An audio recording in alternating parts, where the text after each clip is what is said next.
सुमारे 35 वर्ष अध्यापक म्हणून कारकीर्द गाजवत असतानाच नाट्यवेळ मनापासून जपणारा हा सच्चा रंगकर्मी. वयाच्या 11व्या वर्षापासून सुरू झालेला हा अभिनयाचा प्रवास एकांकिका, नाटक, राज्यनाट्य स्पर्धा, सिनेमा आणि महाराष्ट्रभर गाजलेल्या कथा माझ्या लग्नाची या एकपात्री प्रयोगानं अखंड सुरू राहिला. विनोदी भूमिका अत्यंत समर्थपणे साकारत आपल्या शहराशी असलेली नाळ कायम ठेवणारा, मार्गदर्शक आणि समीक्षक म्हणून सतत सोबत असणारा हा दिलखुलास माणूस म्हणजे प्राध्यापक मंगेश गजानन जोशी.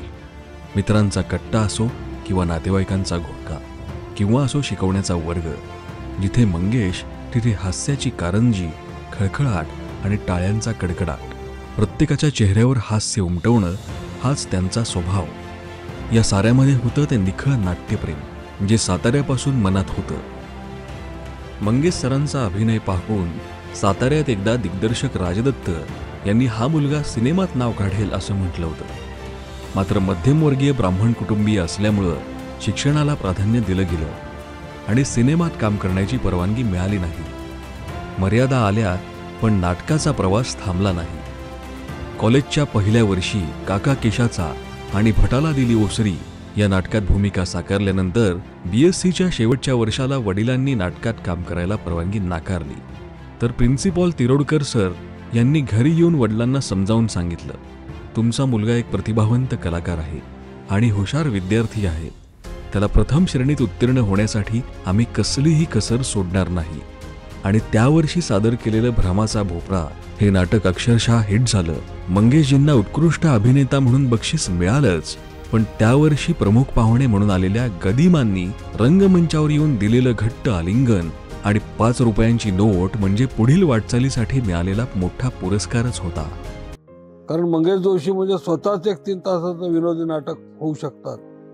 1967, 68, 69, 70 ही 3 वर्ष तिथं त्यांनी सलग नाटकात कामं केलेली मला आठवतंय. आणि त्या 3ही वर्षी त्यांनी बेस्ट ॲक्टरचे बक्षिसं घेतली. तिथली काही नाटकं मला आठवतात, काका केशाचा, भटाला दिली उसरी, भ्रमाचा भोपळा, अशी काही नाटकं आहेत ज्याच्यामध्ये त्यांनी सलग बक्षिसं घेतली. आणि भ्रमाचा भोपळा हे नाटक त्यांच्या कॉलेजमध्ये तर गाजलंच, आणि शिवाय ते सातारच्या शाहूकला मंदिर ओपन एअर थिएटर, म्हणजे त्यावेळेला बंदिस्त नाट्यगृह नव्हतं. पुढे महाविद्यालयीन शिक्षणासाठी ते अहिल्यानगरला आले आणि तेथे त्यांनी अनेक नाटकांमध्ये आपली कला सादर केली. विशेषतः विनोदी भूमिका सादर करण्यात त्यांचा खास हातखंडा होता. त्यांनी राज्यनाट्य स्पर्धा, युथ फेस्टिवल, पुरुषोत्तम, एकांकिका अशा विविध स्पर्धांमध्ये भाग घेतला आणि अनेक पुरस्कार पटकावले. यामध्ये कर्फ्यू, मसीहा, मनधुमाधार, करायला गेलो एक, तरुण तुर्क म्हातारे अर्क यांसारख्या नाटकांचा समावेश होता. याशिवाय त्यांनी बंधमुक्त, दिनूच्या बांगड्या, मरणदिवस अशा एकांकिकांमध्ये देखील अभिनय केला. त्यांनी विद्यार्थ्यांच्या नाटकांमध्येही महत्त्वपूर्ण भूमिका बजावली. त्यात राक्षस राज जिंदाबाद, इंद्राचे आसन, नारळाची शेंडी यांसारखी विद्यार्थ्यांची नाटकं त्यांनी बसवली. शिक्षक म्हणून ते वर्गात समरसून शिकवणार, पण हसत हसत आणि हसवत हसवत. संकल्पना जेवढी कठीण तेवढी उत्स्फूर्तपणे रंजक करणार. ती रंजकता एवढी की वर्गात काय चाललंय याच्या कुतूहलानं बाहेरून जाणारे प्राध्यापकही थांबून ऐकणार. रसायनशास्त्र शिकवताना अणुरेणूंमध्ये देखील त्यांना नाटकाची पात्र दिसत. ती जिवंत करून मंगेश सर अगदी अलगदपणे ते मुलांच्या डोक्यात उतरवायचे. नमस्कार, मी प्राध्यापक स्नेहा देवदत्त रानडे. मंगेश जोशी सर आणि मी वामन केंद्रे लिखित कृष्णग्रंथी या नाटकाच्या प्रमुख भूमिकात 1988 साली एकत्र आलो. प्रॅक्टिसमधले सर स्टेजवर गेले की त्यांची प्रेक्षकांवर अशी काही छाप पडायची की बोलायची सोय नाही. सरांची योग्य शब्दफेक आणि चेहऱ्यावरचे बदलणारे रंग प्रेक्षकांना आकर्षित करत असत. त्यांचं हसरं निखळ व्यक्तिमत्व एरवीही कुणाला ताण जाणवूच देत नसे. नमस्कार, मी वसुधा गंधे देशपांडे. मुंबईला असते. नगरला असताना आमच्या बरोबरच्या सगळ्यांनाच नाटकाचं खूप वेड होतं आणि त्या वेडामध्येच एक वेडा होता मंगेश जोशी. अत्यंत उत्तम अभिनेता. त्याची अत्यंत उत्तम पर्सनॅलिटी, फेशियल एक्सप्रेशन्स, आवाज यामुळे तो एक अव्वल दर्जाचा अभिनेता म्हणून ओळखला जायचा. तो जितका चांगला अभिनेता होता तेवढाच तो अत्यंत चांगला व्यक्ती म्हणून ओळखला जातो. अत्यंत शांत, प्रेमळ आणि सुस्वभावी, अत्यंत डाऊन टू अर्थ. कधीही भेटला तर अगदी प्रेमाने बोलणार. मी त्याच्याबरोबर भरपूर नाटकांमध्ये कामं केली आहेत, स्पर्धांमध्ये भाग घेतलाय, बक्षिसं मिळवली आहेत. केमिस्ट्री सारखा थोडासा रटाळ आणि नावडता विषय आम्हाला आवडायला लागला तो फक्त आणि फक्त प्राध्यापक मंगेश जोशी सरांमुळेच. कार्बन याला एखादा रासायनिक घटक न समजता एखादी व्यक्ती केली की ऑर्गॅनिक केमिस्ट्री कशी पटकन समजते, असे अनेक प्रकार त्यांनी इतक्या रंजक पद्धतीने आम्हाला शिकवले की त्याचा अभ्यास कधी आणि कसा झाला ते कळालेच नाही. त्यांनी झेडपी, जन्मठेप यांसारखे चित्रपट आणि कुलवधू यांसारख्या मराठी मालिकांमध्ये लक्षवेधी भूमिका साकारल्या. त्यांच्या कथा माझ्या लग्नाची या एकपात्री नाटकाचे 250हून अधिक प्रयोग महाराष्ट्रभर झाले. प्रेक्षकांना हसवण्याचं पुण्य कमवताना त्यांनी हजारो विद्यार्थ्यांना शिकण्याचाही आनंद दिला. पण अचानक एक्झिट घेतली आणि हसवता हसवता रडवून गेले. 2021च्या जुलै महिन्यात त्यांचं अचानक निधन झालं. मात्र त्यांच्या कार्याचा हा शेवट नव्हता. त्यांच्या आठवणींना उजाळा देण्यासाठी 2022 पासून बॅकस्टेज आर्टिस्ट असोसिएशनच्या माध्यमातून उत्कृष्ट अभिनय पुरस्कार सुरू करण्यात आला. आपल्या माणसांनी एक्झिट घेतली तरी मागे राहणाऱ्यांना वाट चालत राहावी लागते.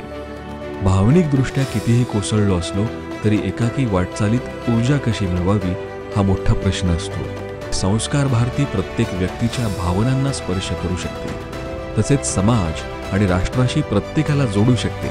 तेही नाट्य, संगीत, नृत्य, रंगावली, साहित्य अशा विविध कलांच्या माध्यमातून. याच विचारातून एका कलाकाराच्या स्मरणार्थ होणाऱ्या स्पर्धेसाठी संस्कार भारतीचं कार्य हे त्यांना समर्पक वाटलं आणि त्यांच्या माध्यमातून आपण काही महत्त्वाचे प्रकल्प साकारू शकतो असा त्यांना ठाम विश्वास वाटला. संस्कार भारतीच्या सहाय्यानं मंगेश जोशी स्मृती अभिनव नाट्यप्रवेश स्पर्धा सुरू करावी असं त्यांना वाटलं. ही कल्पना मूर्त स्वरूपात येण्यासाठी संस्कार भारती पश्चिम प्रांत नगर समितीचे अध्यक्ष माननीय दीपकजी शर्मा यांनी सकारात्मक प्रतिसाद दिला. त्यांच्या मार्गदर्शनाखाली 2023 मध्ये पहिली स्वर्गीय प्राध्यापक मंगेश जोशी स्मृती नाट्यप्रवेश स्पर्धा संपन्न झाली. पहिल्याच वर्षी पुणे, सांगली, कराड आणि अहिल्यानगर येथून स्पर्धेला भरघोस प्रतिसाद मिळाला. यावर्षी ही नाट्यप्रवेश स्पर्धा दुसऱ्या वर्षात पदार्पण करीत आहे.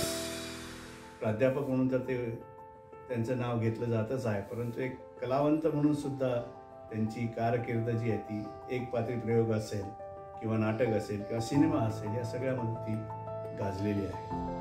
आणि अशा व्यक्तीच्या कुटुंबियांसोबत आम्ही हा उपक्रम सुरू केलेला आहे.